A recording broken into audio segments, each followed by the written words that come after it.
Sometime I'm going to maybe have something coherent and uh, and insightful to say about a certain era of Hollywood films that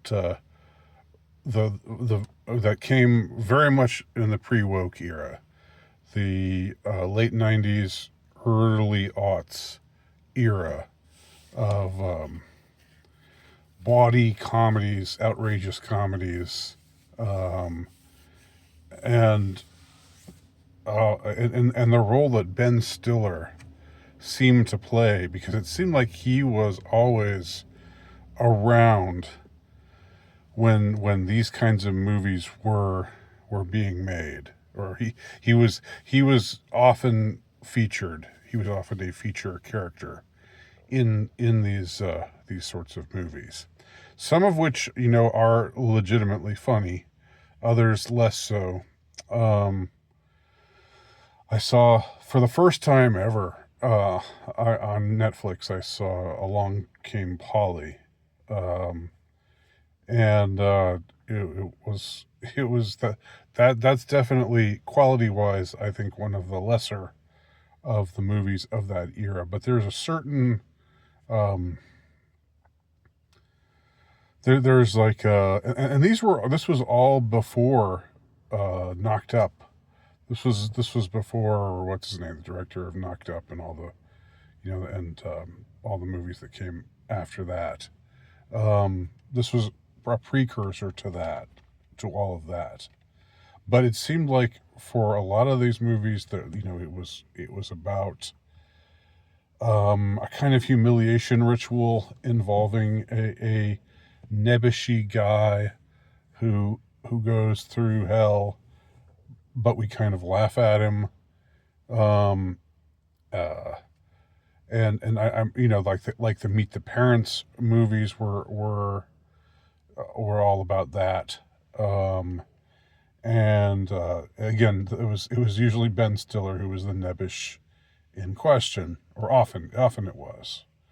Um, and these were movies, I think, mostly that they were kind of on the raunchy side, but they were mostly PG-13, I believe.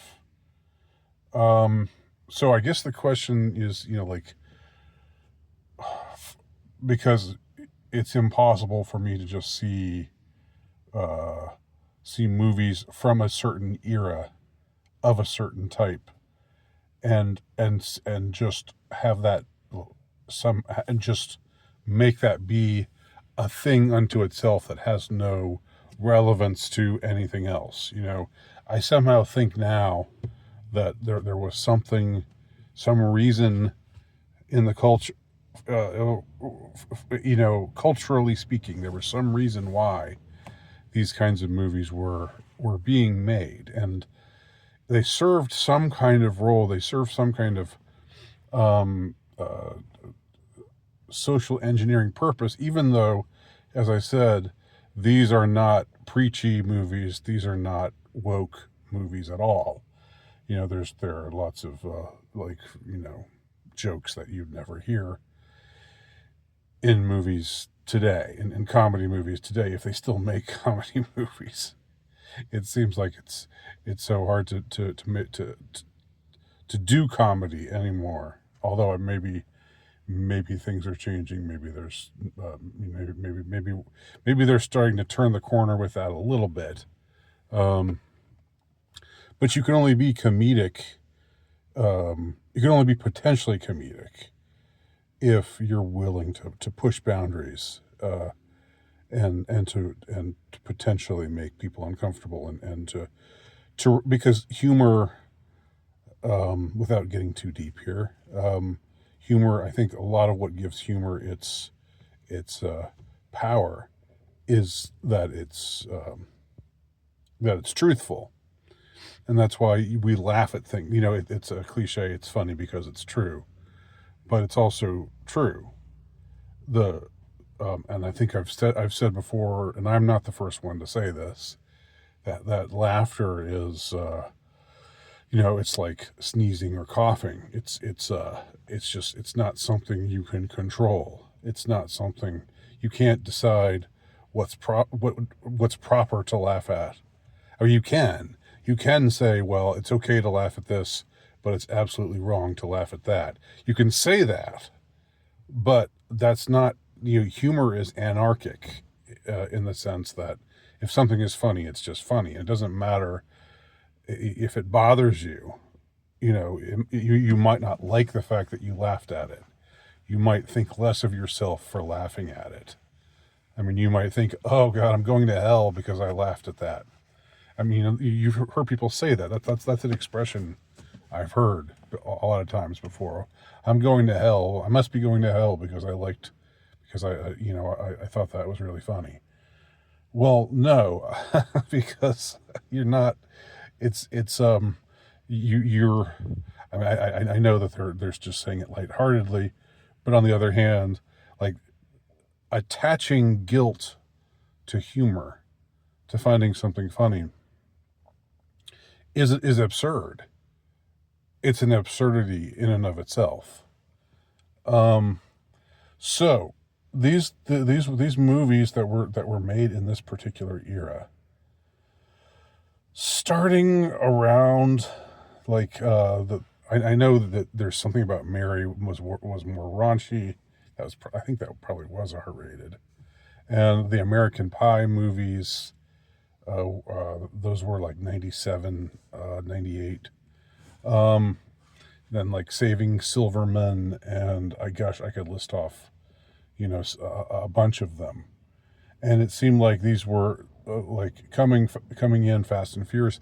And this was, again, um, before the Knocked Up era, um, and the um, the thing about those movies, which were also mostly very unwoke, well, all very non-woke, by today's standards, was that they were almost all like 2 hours long. Those, and that was strange. That was strange that I think a comedy needs to be like 80 to 90 minutes, 95 minutes tops. I don't think you can really.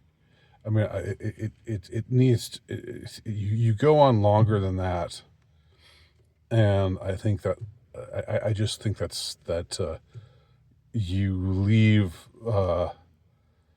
somehow, the terrain of comedy. Like, it needs to come to an end, um, after 90 minutes or so. But anyway, um, I don't have any unified field theory about these movies. I just have been rewatching them, or in some cases watching them for the first time. Um, I remember the Meet the Parents movies. I only saw the first one, but the premise always just kind of, it didn't sit well with me, that the whole idea was that this guy. I never like movies where there's somebody, or the main character is somebody who means well and who's trying to do the right thing, but then gets humiliated,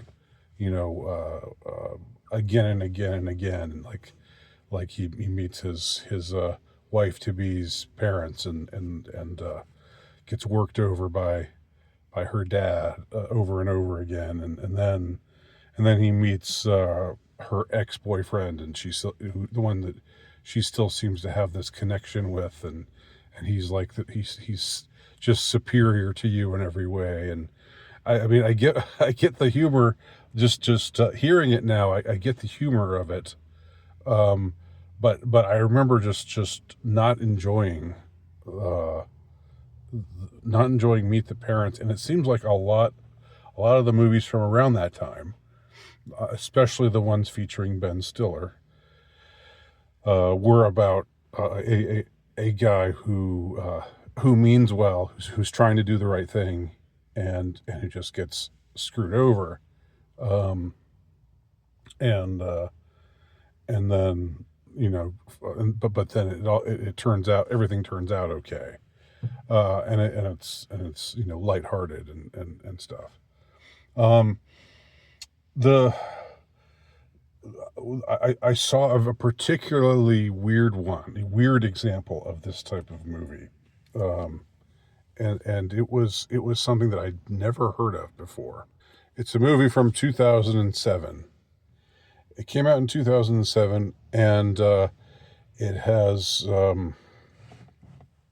uh, it has Jim from The Office and Mandy Moore as a couple who are in love and are about to get engaged, and uh, it's and they have to they meet with this strange clergyman played by Robin Williams. Um, Shoot, what's the name? I've forgotten the name of it. Um, but it'll come to me. The name I don't. It's the name is something like couples therapy or um, something like that. The idea is this guy this clergyman who's of an undisclosed denomination. Um, I think he's called Father something or other, but he's not, and he wears a collar like a Catholic priest, but I don't think he's supposed to be Catholic, or it's never specified that he's Catholic. And everybody loves him and thinks he's wonderful. Uh, but his form of you know of pre-marriage counseling is just nuts and psycho. And there's no acknowledgement in the movie about how crazy it is. Um, he he uh, he specifies that they need to refrain from sex during the 3 weeks that they do this counseling, and that's good. Like that, I don't I personally don't believe in premarital sex, and that's the that is the norm. That has been the norm throughout most of history. It's only lately that it's considered okay, or it's considered normal, to move in together first and then you get married after you move in together, or whatever. Um, but he says so they can't have sex. But he doesn't just specify that they can't have sex. He also bugs their apartment, and he has an assistant who's like a 10-year-old boy. So who's this like the standard, like, preternaturally intelligent, like the thing you see in movies all the time with where it's a child who says adult sounding things, um, and is very solemn faced, and it's just sort of that whole joke of kids acting like adults. It's just that got old like 30 or 40 years ago. Like, has that ever been? I'm remembering Macaulay Culkin talking to Uncle Buck, like firing questions at him you know, like a police detective. And I guess that scene was kind of cute and kind of funny, but other than that, it just seems like it's when kids are talking like adults. And I guess most of Peanuts, the cartoon Peanuts was pretty much that way. Now that I think about it. But anyway, it's weird to have this clergyman with a little boy as his assistant, who's always there, always hanging around. Um, and this guy's not married. Apparently that he's living a celibate life, but he's got this young boy. You know, there's definitely something uncomfortable about that. Which isn't which I don't think is part of the movie. We're not meant to think anything about it. It's not supposed to be a subtext of the movie, or it's not an intended subtext of the discomfort of the movie. But anyway, this couple, John Krasinski and Mandy Moore, get along great, and they seem very much in love. And at the beginning of the movie, but then when the priest, when Robin Williams' character, priest or minister or whatever he is, who's the pillar of the community, who everybody looks up to, everybody thinks is great, and after he just puts them through hell and makes them do these really outrageous exercises, like, for instance, he has her be blindfolded and lets Krasinski tell her, okay, steer to the left, steer to the right, in actual traffic. This just strains credulity. It's like, and the bugging, like that they would, that it would be allowable that he could bug the apartment that they're living in to make sure they're not having sex, and then one night where it seems like they might be, they might be about to have sex, he comes to he and his young assistant, who follows him everywhere again, comes to the door and has does something to distract them. It's just all, but it's not very successful. It's not very well done. I didn't think it was all that funny. And it's like, what purpose is this serving? Why is this out there? It's like semi outrageous, but it's also, it's PG-13, so it can't be that outrageous. Again, I don't exactly know. I don't have an answer. But there's something about, like, taking young couples, and back then these were white couples. This was before mixing races became a thing. Showing a mixed race couple really wasn't a thing back then, or before you had to have a gay character in every movie. Although there's one little reference, something where the reverend is teaching a class and says to some boy, "Come on, your two moms will be really proud if you answer this question." So it's like they do feel the need for some sort of gay inclusion, but it's not pell-mell, pedal to the metal, full force or anything.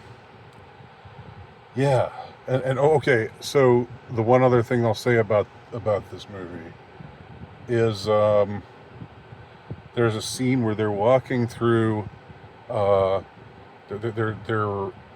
There's a disturbing, like, there are these, like, mechanical babies that they have to carry around with them, who look really freakish, who look Uncanny Valley-ish, because they're slightly realistic, and they cry, and they do all the things that babies do, just change their diapers and all that.